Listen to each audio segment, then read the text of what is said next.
brought to you by Meghdoot herbal. Meghdoot Satritha shampoo ये hair fall को कम करे, डैंड्रफ को रोके और दे आपके बालों को भरपूर मजबूती। मेघदूत सतरीठा शैम्पू। अगर आपसे कोई कहे कि माघ के महीने की सर्दी में केवल एक बार खाना और 2 बार नहाना है, वो भी पूरे 1 महीने तक, तो आप क्या करेंगे? जाहिर है कि भीषण सर्दी के दिनों में ऐसा करना काफी मुश्किल और चुनौती भरा होगा, लेकिन कुछ लोग ऐसा करते हैं, वो भी पूरी श्रद्धा और निष्ठा के साथ। केवल इतना ही नहीं, वो साथ ही करते हैं जब तब भी, जीते हैं सादगी भरा जीवन, करते हैं भगवान का ध्यान और कहलाते हैं कल्पवासी। क्या होते हैं कल्पवासी? कैसे होता है कल्पवास? आज हम आपको इस बारे में विस्तार से बताएंगे। माघ के महीने का भारतीय सनातन संस्कृति में महत्वपूर्ण स्थान है। इसे 1 महीने में किए गए धर्म कर्म विशेष फल प्रदान करने वाले होते हैं। ऐसे में इन दिनों संगम किनारे लोग महाकुंभ में बड़ी संख्या में आकर कल्पवास करते हैं। कल्पवासियों के लिए 1.25 लाख छोटे छोटे कुटिया तंबू की नगरी बसाई गई है, लेकिन इस नगरी में केवल जीने भर के लिए बुनियादी सुविधाएं हैं। कल्पवास के दौरान माघ महीने में श्रद्धालु गंगा की रेती पर रहकर स्नान, ध्यान, जप, तप, कीर्तन, भजन और प्रभु कथा सुनते हैं।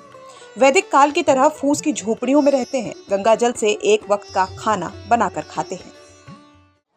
कल्पवासियों के दिन की शुरुआत ब्रह्म मुहूर्त में हो जाती है, लगभग 4 बजे। लोग अपने शिविर में जगते ही नित्य क्रिया से, दैनंदिन क्रिया से निवृत्त होने के बाद सीधे गंगा की पावन धारा में पहुंचते हैं। यानी कल्पवास का पहला और मूल सिद्धांत यह है, 1 बार खाना, 2 बार नहाना, और गंगा नहाने आने के पहले अपने शिविर से नहा कर आना, और इसके साथ ही दिन भर हरि अनंत, हरिकथा अनंता, हरिकथा सुनना, हरि भजन करना और अपने आप को प्रभु के चरणों में लीन रखना। तो कल्पवासी माघ की कपकपाती सर्दी में ब्रह्म मुहूर्त में जागकर गंगा में स्नान करते हैं और फिर शालिग्राम और पार्थिव शिव की सेवा पूजा करते हैं। दोपहर को भगवान को भोग लगाकर प्रसाद खाते हैं और उसके बाद कथा कीर्तन में दिन गुजारते हैं। कल्पवास के बारे में क्या बता रहे हैं स्वामी रामाश्रम शास्त्री, सुनिए। शास्त्री स्वामी है जो मेरे गुरु के द्वारा प्रदत्त हुआ, और हम लोग यहाँ सब एक साथ कल्पवासी हैं। तो स्वामी जी, ये जो कल्पवास का दर्शन है, फिलॉसफी है, ये क्या है, क्यों लोग करते हैं? कुछ लोग कहते हैं कि ये 11 कल्प हो गए हैं, 12वां कल्प है, 12 साल, तो 12 का इसमें क्या चक्कर है? भाई देखिए, ये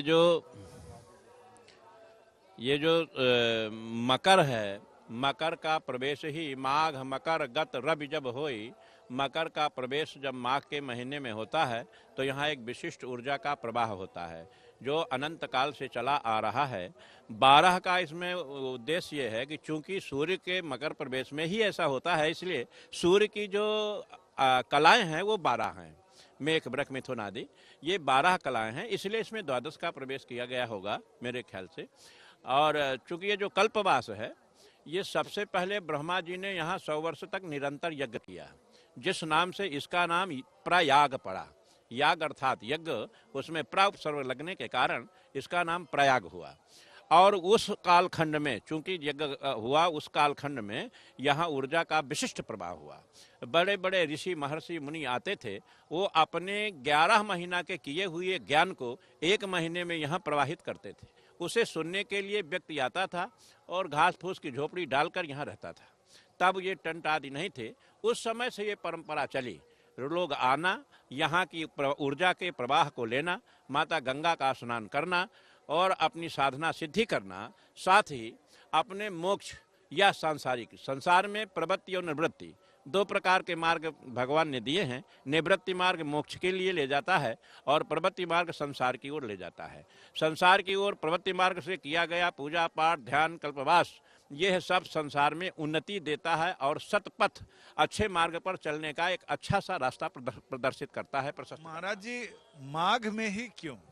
हाँ, इसलिए कि माघ के महीने में ही मकर का प्रवेश होता है। माघ के महीने में ही मकर का प्रवेश होता है, तो मकर का प्रवेश और माघ का महीना ही वैशिष्टता को प्रदान करता है। बहरहाल कई शिविरों में कल्पवासियों की 3 से 4 पीढ़ियां एक साथ रह रही हैं।